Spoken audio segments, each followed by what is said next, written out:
Bonjour, c'est Anaïs de la chaîne Coup tes rêves. Je vous retrouve aujourd'hui pour le tuto du top Altaïr. Si ça vous intéresse, vous pouvez retrouver le lien du patron dans la barre d'infos. Et sur la fiche du patron, vous pourrez retrouver le tableau des mesures du corps ainsi que des mesures finies, le métrage suivant la taille, le nombre de versions, etc. Vous pourrez trouver plein d'infos. Et si vous avez d'autres questions, vous pouvez me les poser en dessous de cette vidéo. Vous avez des timecodes, donc n'hésitez pas à les utiliser. Si jamais vous n'avez pas envie de m'écouter blablater en intro, vous pouvez passer directement aux explications. Si vous n'avez pas besoin de coudre les manches, vous pouvez passer les manches, etc. Donc n'hésitez pas à les utiliser. Il est disponible de la taille 46 à 64 et je vous propose 3 versions. La version A, toute simple, c'est un top sans manches avec des pinces. La version B, c'est le même top, mais avec les petites manches que je porte aujourd'hui, qui dénudent joliment l'épaule. Et pour la version C, nous avons le top avec les pinces, les manches, et un second top qui n'a pas de pinces, mais qui est très évasé, et un petit peu plus court par-dessus. Avec ces 3 versions, vous pouvez encore faire d'autres versions, mais là, je vous laisserai faire comme vous en avez envie. Vous pouvez faire le top évasé sans les manches, ou avec les manches. Il y a plein de choses à faire encore, donc ça je vous laisserai voir ce qui vous fait envie. Dans le tuto, nous allons appeler le top 1 celui qui a des pinces, donc c'est celui qu'on utilise dans la version A, B et C. Et le top évasé qui est un petit peu plus court, qui lui sera le top 2. Donc si jamais vous m'entendez dire top 1, top 2, vous saurez duquel je veux parler. Ce patron est assez simple à coudre et assez rapide à faire. La seule vraie difficulté de ce patron, c'est la pose du biais, parce qu'il est fini à l'encolure avec du biais et aux emmanchures avec du biais aussi. Sur le dessus de la manche, c'est aussi du biais. Donc si vous avez l'habitude de poser du biais, il n'y aura pas de souci pour vous. Et si vous n'avez pas l'habitude, eh ben, j'ai choisi la technique du biais rabattu, qui je trouve est la plus simple. Donc normalement, vous devriez vous en sortir. Et si vous avez des questions, posez-les dans les commentaires, n'hésitez pas. Le tuto est là pour vous aider, mais si vous avez l'habitude de poser le biais d'une autre façon, n'hésitez pas à utiliser la technique que vous avez l'habitude plutôt que de changer et d'utiliser cette technique de biais rabattu. Ne vous inquiétez pas, faites vraiment de la façon la plus simple pour vous. Si je devais vous donner une version la plus compliquée entre gros guillemets, ce serait la version C, donc la version où il y a les 3 épaisseurs, les 2 tops et les manches. Mais ne vous inquiétez pas, je vous explique tout dans le tuto. Dernier petit point, et après je vous laisse avec le tuto. Vous allez voir parfois un tissu rose, parfois un tissu bleu. J'espère que ça va pas vous perturber, c'est exactement la même chose, sauf que le rose je l'ai cousu sans manches tout simple, et le bleu c'est celui que je porte là, c'est la version C, avec les 2 tops et les manches. Voilà, c'est tout pour moi, je vous laisse avec le tuto. Pour commencer, faire une piqûre de maintien à 0,5 cm le long des encolures et des emmanchures. Il faut commencer du haut des épaules vers le bas et s'arrêter au milieu de l'encolure, pour recommencer de l'autre côté de la même façon. La piqûre de maintien va éviter au tissu de se déformer. Effectuez cette piqûre sur les tops 1 et 2 selon les versions choisies, sur le devant et sur le dos.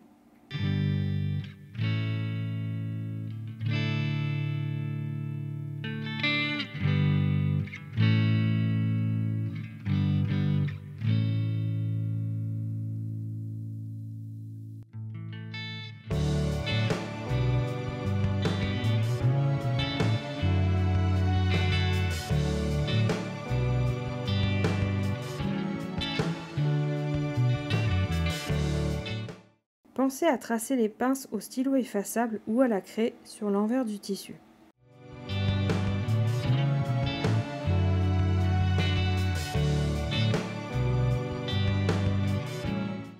Pliez le tissu de sorte à ce que les traits de la pince se superposent. Épinglez pour maintenir le tissu. Coudre de l'extérieur vers la pointe en commençant par un point d'arrêt, mais en finissant en laissant assez de fil pour pouvoir faire plusieurs nœuds.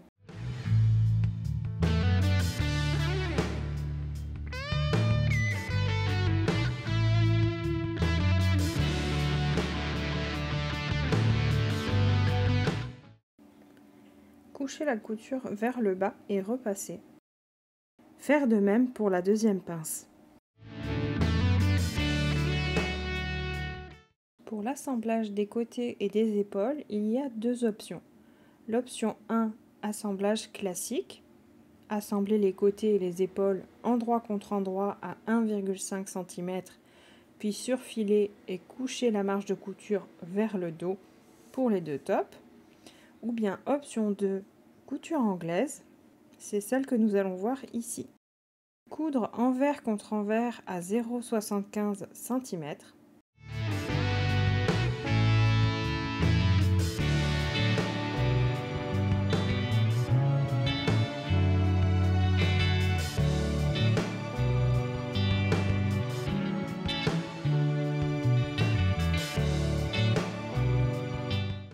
Couper la marge de moitié.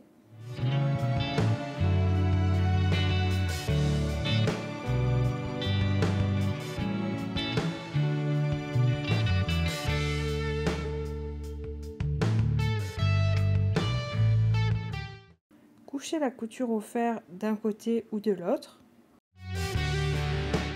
Replier endroit contre endroit et marquer au fer. Coudre à 0,75 cm.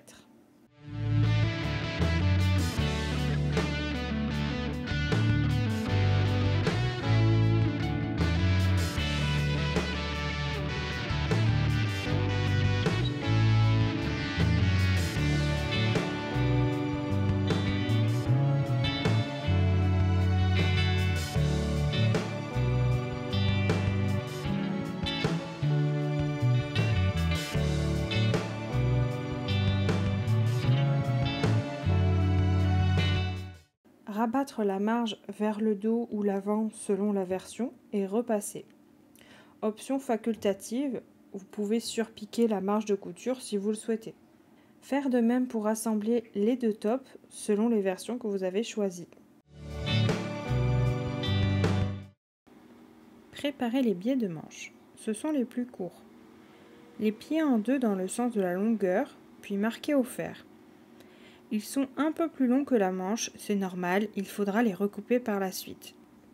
Placez les manches endroit face à vous et posez le bord accru du biais contre le bord arrondi de la manche. Je trouve plus simple de poser le biais au fur et à mesure, mais si vous préférez, vous pouvez épingler. Coudre à 0,9 cm sans étirer le biais ni la manche. Faire de même pour la deuxième manche.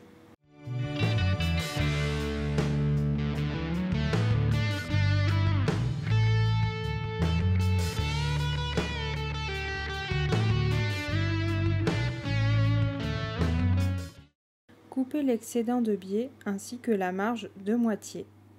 Faire de même pour la deuxième manche. Se positionner sur l'envers et ouvrir la couture au fer, puis rabattre le biais et repasser de nouveau.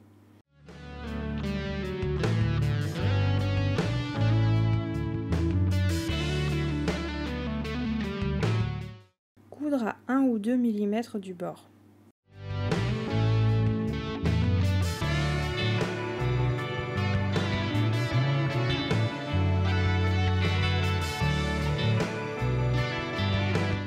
Faire comme pour l'assemblage précédent, couture classique ou couture anglaise.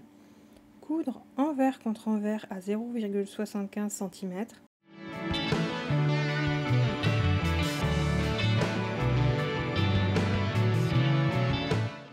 Couper la marge de moitié. La coucher au fer d'un côté ou de l'autre.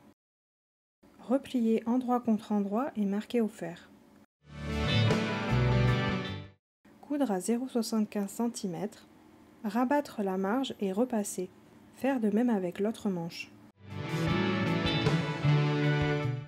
Pour la version C, placez le top 1 sur l'endroit et glissez le top 2 par-dessus, endroit contre envers, donc les deux tops sont endroits face à vous. Épinglez les encolures et piquez à 0,5 cm tout autour.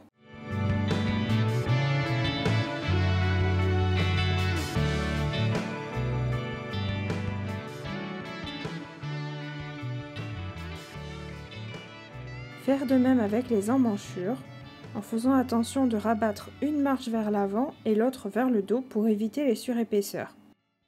Si vous le souhaitez, vous pouvez d'abord coudre les emmanchures ensemble, puis ajouter les manches, soit vous pouvez coudre les trois ensemble, c'est ce que je vais faire ici.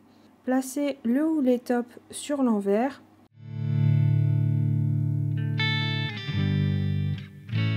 Repérez l'écran de manche. Glissez la manche à l'intérieur endroit contre endroit. Il y a des crans situés sur le haut des emmanchures, ce sont les repères du haut de la manche. Épingler et coudre à 0,5 cm. Faire de même pour la deuxième manche.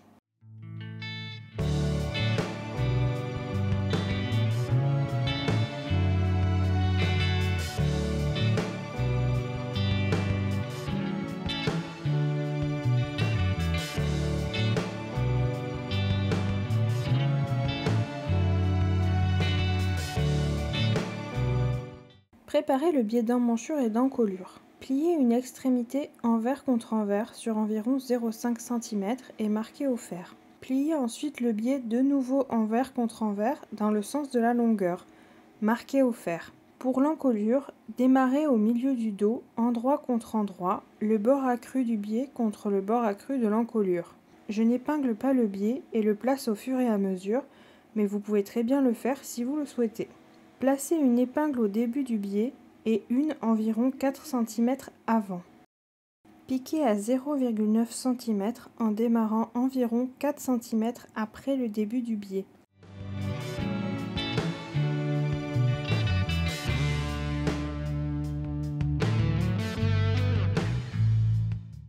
Arrivé presque à la fin, grâce au repère de l'épingle, pensez à s'arrêter avant de rejoindre le biais.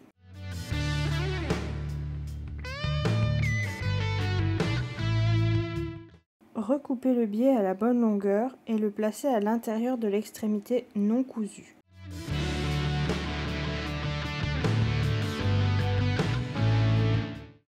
Épinglez, puis terminez la couture normalement. Pour les emmanchures, faire exactement la même chose, et pour les versions qui comportent des manches, se placer sur l'endroit et les manches sur l'envers en passant le trou par-dessus la bretelle. Coudre endroit contre endroit, même si la manche est à l'envers, c'est normal.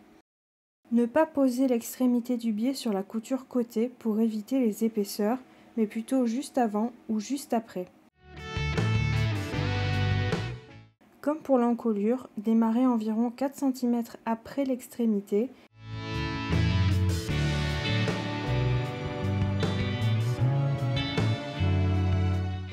S'arrêter environ 4 cm avant pour recouper le biais et le placer à l'intérieur de l'extrémité non cousue. Terminez la couture, puis faire de même pour la deuxième emmanchure. Se placer sur l'envers et couper la marge de moitié. L'ouvrir au fer, puis rabattre sur l'envers et repasser.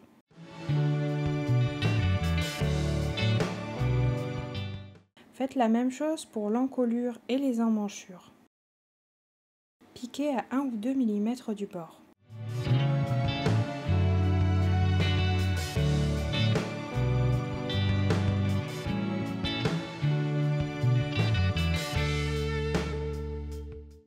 Pour l'emmanchure avec manche, il faut bien penser à ne pas prendre la manche dans le biais. Elle doit se placer à l'extérieur du vêtement.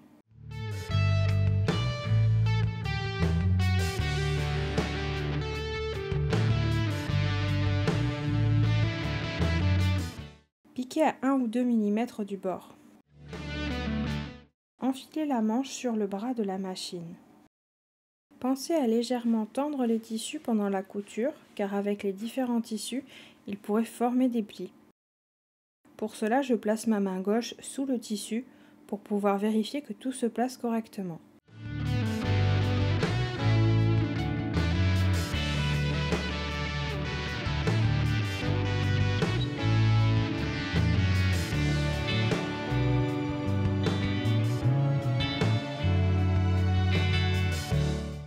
Vous pouvez réaliser un ourlet classique d'1 cm ou bien un rouleauté à la machine ou à la surjeteuse, mais ici nous verrons un ourlet mouchoir. Faire un repli d'1 cm sur l'envers et coudre au plus près du bord. Coupez la marge au plus près possible sans couper la couture.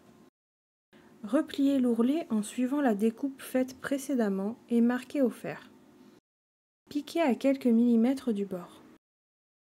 Répétez pour les manches et le bas du top 1 et 2.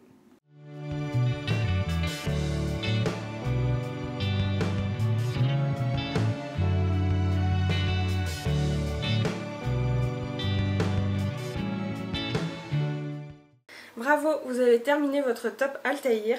J'espère qu'il vous plaît et que vous avez passé un bon moment de couture.